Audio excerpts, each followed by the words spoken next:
మీ గురించి చెప్తానని భయపడ్డారా విజయాంబిక గారు? చెప్పాలనే అనుకున్నాను, కానీ సూర్యప్రతాప్ గారు తన కుటుంబానికిచ్చే విలువ తెలిసాక ఆ కుటుంబాన్ని ముక్కలు చేయకూడదనుకున్నాను. మీరు ఆయన మీద చేసే ప్రయోగాలకే ఆయన సగం చనిపోయారు. అయినా అక్క మీద ప్రేమ చంపుకోలేక క్షమించి వాళ్లతో ఉండనిచ్చారని విన్నాను. ఇప్పుడు ఈ ఘోరంలో కూడా మీరున్నారని తెలిస్తే ఆయన గుండె పగులుతుంది.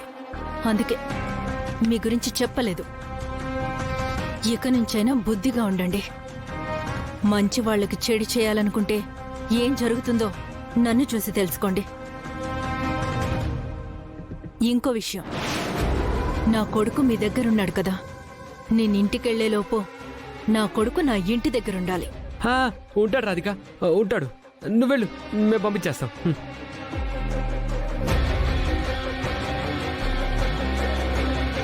రే దీపక్, వస్తుంది అనుకున్న ఆస్తి రాలేదు, జైలుకి పోతాడు అనుకున్న మీ మామయ్య జైలుకి పోలేదు. మన కలలు నెరవేరడానికి ఇంకొంచెం సమయం పట్టేలా ఉంది. పోనీలే మమ్మీ, కనీసం కళలు కనడానికైనా మనం మిగులున్నాం. పద, మన కళలు నెరవేర్చుకుందాం. పద మమ్మీ, పద. నీకోసం కోట్ల ఆస్తిని కూడా 10 రూపాయల నోటిచ్చినంత ఈజీగా రాసిచ్చేశారు.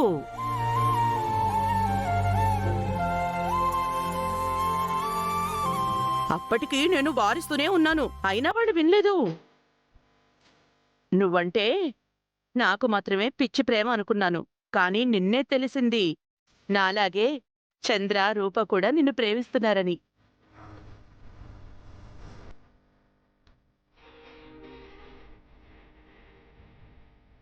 అవును మావయ్య, ఆస్తులు రాసివ్వకపోయినా నువ్వు బయటకు వస్తావని మాకు తెలుసు మావయ్య.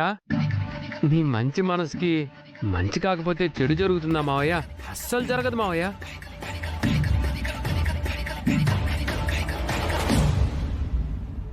కడుపులో అంతా విషం పెట్టుకొని బయటికి ఎలా నటిస్తున్నారు? నీలాంటి వాళ్లను అస్సలు వదిలిపెట్టకూడదు. నాన్న, మాకు మీకంటే గొప్ప ఆస్తి ఏముంటుంది నాన్న? అందుకే ఏం ఆలోచించకుండా సంతకాలు చేశాం. అవునన్నయ్య, మీరు మాతో ఉంటే గుడిసెలో కూడా గొప్పగానే బతికాం. మీ ముందు ఈ ఆస్తులేమీ కనిపించలేదు. అందుకే అన్నయ్య, మీ అనుమతి లేకుండా సంతకాలు చేసేసాం. మిమ్మల్ని అందరినీ చూస్తుంటే చాలా గర్వంగా ఉంది చంద్ర.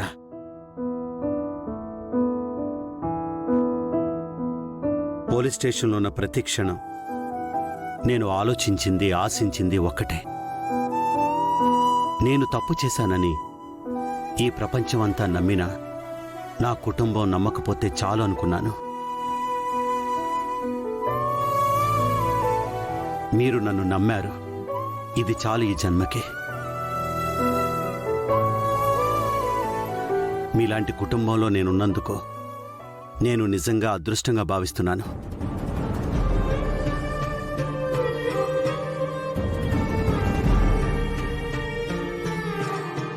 ముఖ్యంగా రూప, రాజు, మీరు లేకుంటే నేను ఏమైపోయేవాణ్ణో.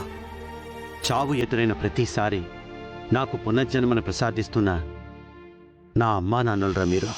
ఎండలను దండిస్తామా, వానలను నిందిస్తామా, సన్నెతో తరిమేస్తామా, చివిపోమని కస్సుమని కలహిస్తామా, ఉస్సులని విలపిస్తామా, రోజులతో రాజీ పడమా, సర్లమని సాటి మనుషులతో సాగరని ఊటకొక పెట్టి పడుతూ ఏం సాధిస్తామంటే ఏం చెబుతా.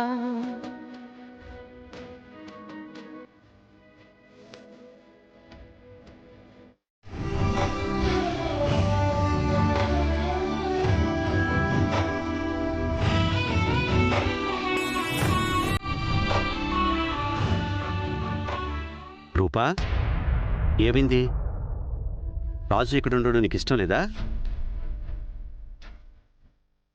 నేను రాజు గురించి ఆలోచించట్లేదు నాన్న.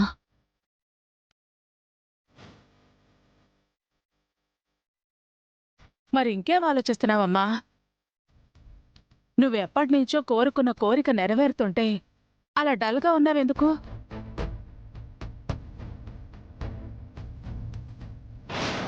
కొంపదీసి ఓ విరూపాక్షి కూడా ఇక్కడ ఉంటే బాగుంటుందని చెప్పదు కదా. అయ్యో మమ్మీ, చూద్దాం. ఏమైంది రూపా? ఏం ఆలోచిస్తున్నావు? మా అమ్మ గురించి ఆలోచిస్తున్నాను నాన్న. విరూపాక్షి, ఎంతకాలం నుంచి జరుగుతుందిరా? 2 ఏళ్ళండి అయ్యా.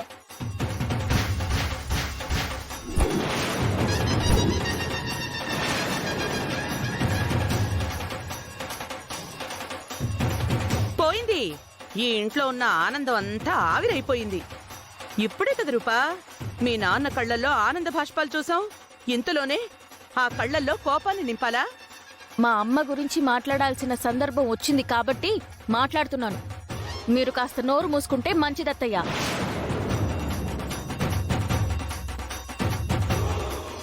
నాన్న, మీరు నన్ను తప్పుగా అనుకున్నా పర్లేదు. మీకు తిట్టాలనిపిస్తే తిట్టండి, కొట్టాలనిపిస్తే కొట్టండి. ఈరోజు మాత్రం మా అమ్మ గురించి మాట్లాడి తీరాలి. ఏం మాట్లాడుతున్నావు రూపా? ఇప్పుడు మీ విషయంలో జరిగిందే అప్పుడు మా అమ్మ విషయంలో కూడా జరిగి ఉండొచ్చు కదా నాన్నా.